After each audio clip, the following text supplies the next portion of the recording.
Shanvika, what is your favorite color? Blue. What about you, Vijay? Mine is yellow. Let's ask the audience too. Parents on this side, what's your favorite color?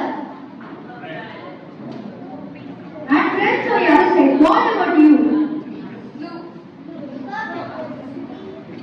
You must all be wondering why we are suddenly talking about colors. Well, you will understand in just a moment. Inviting Shanvika, Dhruv and Krishna to show us how one take can take many narratives.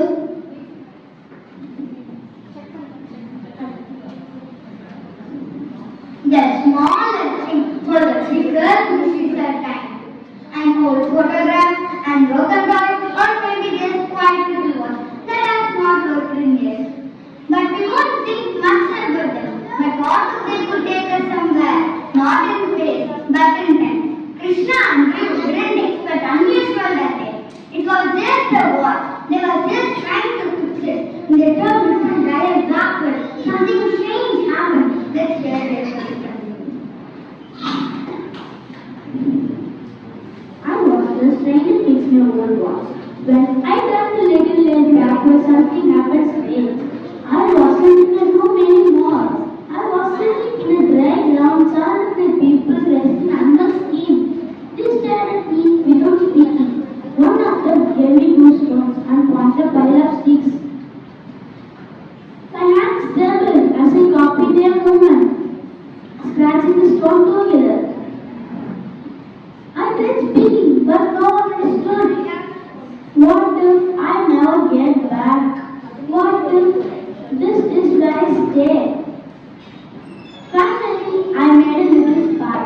I nodded quietly and sent me some food, wild berries and water from a leaf.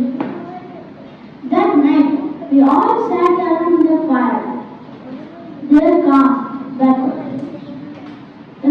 but still I felt alone.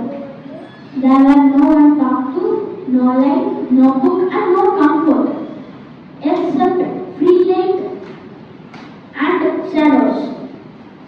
That night, I sketched a tiny drawing on my wall and laid it in my lap and whispered, I want to get back to my home. Next morning, when I opened my eyes, I was back in the room. The blanket in my bed and the sound of the birds and the smell of the breakfast, everything was ordinary and perfect. I looked over the smooth stone sitting quietly on my desk. I held it there and smiled. That world was strong, but this world where I belong. Thank you.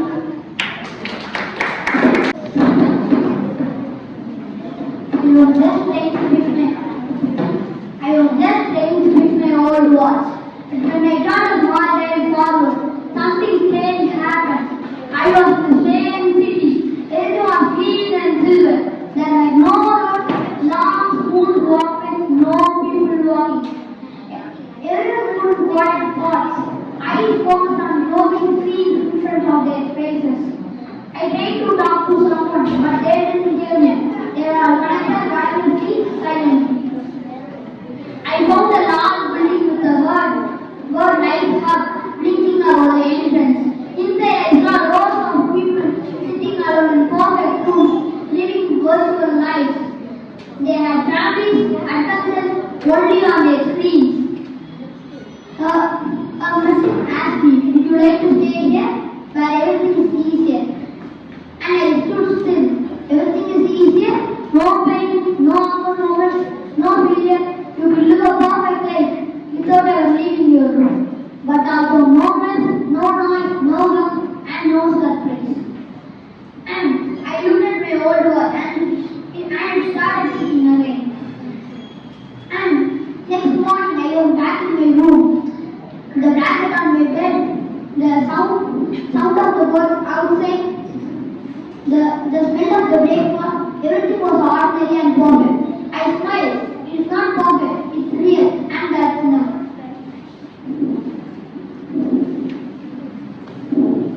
Two journeys, one to the past and one to the future.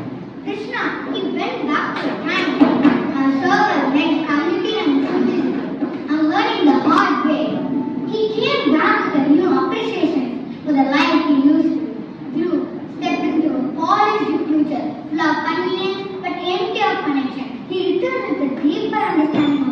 what makes life meaningful, not a perfection but presence. And me, I didn't travel anywhere, but listening to their stories, I realized something. We often wonder if life would be better in different times. When things were simpler or when things were easier. But maybe the moment matters most. Not the past, not the future,